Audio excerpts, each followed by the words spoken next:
everyone, welcome back to my channel. Today we are exploring the magical city of Edinburgh. We started our day at the iconic and super colourful Victoria Street, one of the Edinburgh's most photographed spots and rumoured to be the real-life inspiration behind Diagon Alley from Harry Potter. Just look at those colours. It's like stepping into a fantasy world.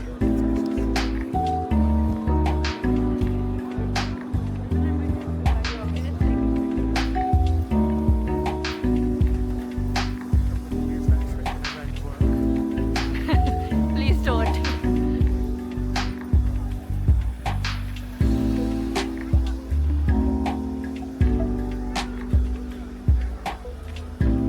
From there, we walked over to the Greyfriars Bobby bar and discovered the cutest love story about loyalty. This is Bobby, a tiny Skye Terrier who guarded his owner's grave for 14 years after his death. Even today, people leave sticks and flowers near his statue. Talk about loyalty. If this doesn't warm your heart, I don't know what will. Then it was time for some real Potterhead moments. We joined a Harry Potter walking tour where our guide passionately shared how J.K. Rowling found inspiration all around Edinburgh.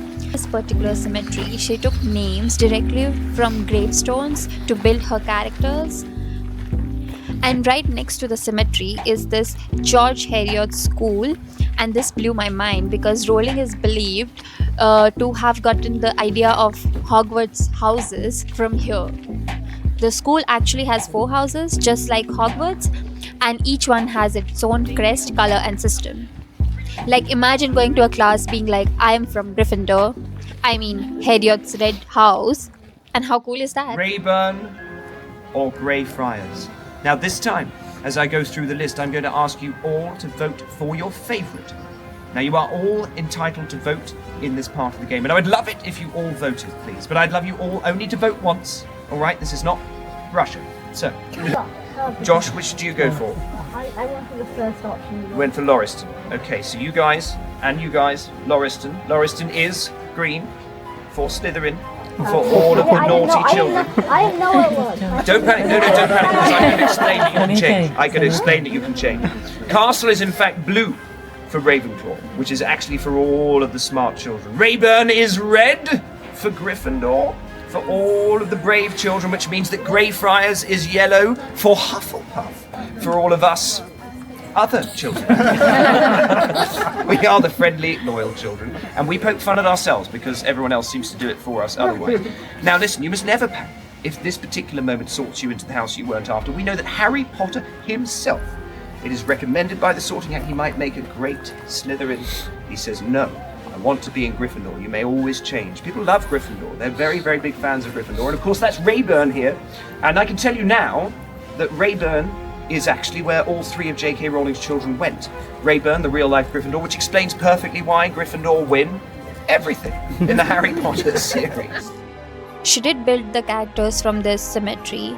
And yes, that includes Thomas Riddle, a big one for all Potter fans, the name that inspired Lord Voldemort. People actually leave flowers here at his grave, which is spooky or sweet, you decide. We'll hear a cannon go off. He was so passionate describing all the inspirations around the cemetery, into the character and into his speech, which gave us a very inspirational talk kind of thing for Harry Potter. And we also caught a glimpse of Edinburgh Castle, perched right on the hill, adding to the whole mystery energy. And honestly, with the fog and the wind, it feels like Patronus might actually work here. We wandered around the cemetery, and honestly the whole place has this gothic, slightly witchy vibe. Old mossy gravestones, winding paths, and that moody Scottish weather. It almost felt like the atmosphere itself was writing the story, as he described. Rossio Lumos!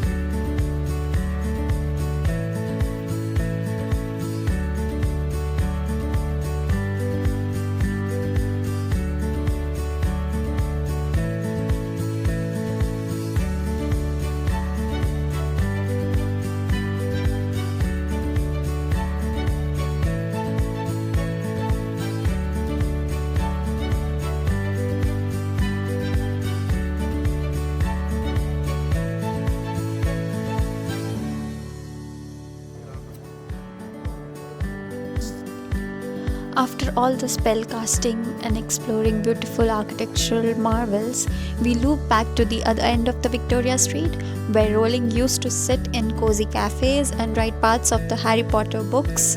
Imagine being here, sipping your coffee, and just casually creating a whole wizarding universe. No big deal. And the fun fact is, Elephant House is the very first cafe where Rowling started writing Harry Potter and the Philosopher's Stone. She sat by the window with a coffee and her notebook, literally building the whole Hogwarts world from scratch. Of course, we had to pop into a Harry Potter museum, and oh my gosh, it was so magical. Wands crafted to match each character.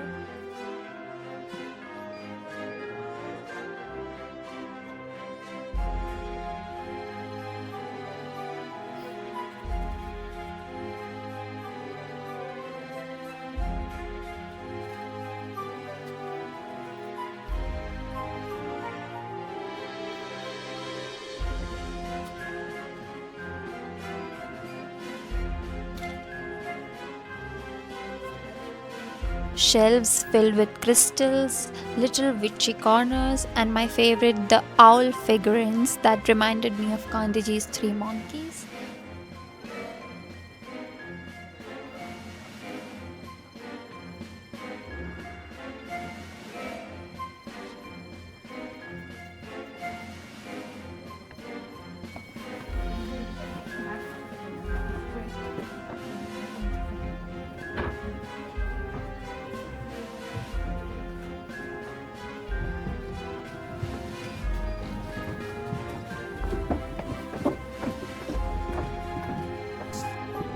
Upstairs, there was this super cozy Harry Potter library with shelves of books, posters, and house merch. From this little cute Potter glasses, posters, and cards to a cozy little Potter library with House of Hogwarts sections and all the posters, which was pure nostalgia for a Potterhead.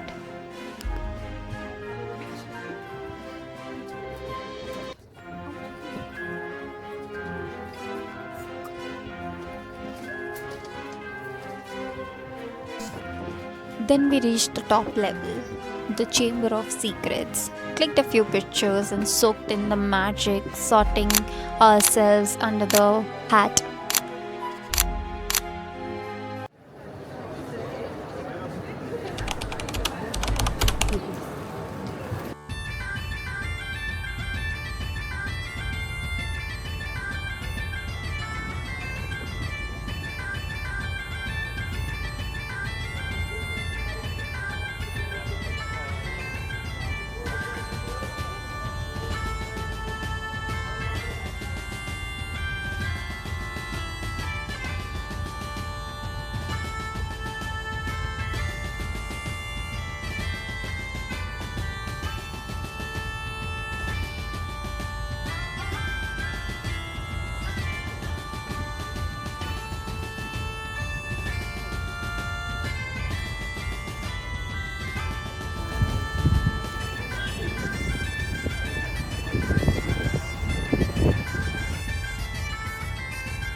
Village dates back to the 12th century and was once a milling hub.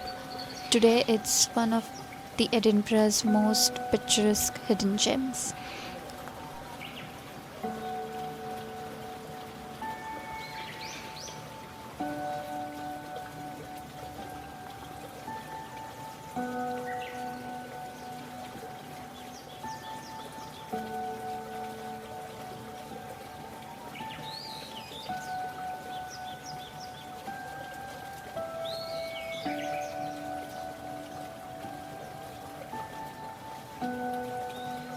That's all for today, my beautiful humans. Thank you for joining me on this magical day in Edinburgh. Don't forget to like, share, and subscribe, of course, and let me know which was your favorite part in the comments below. And stay tuned for the second part in Edinburgh.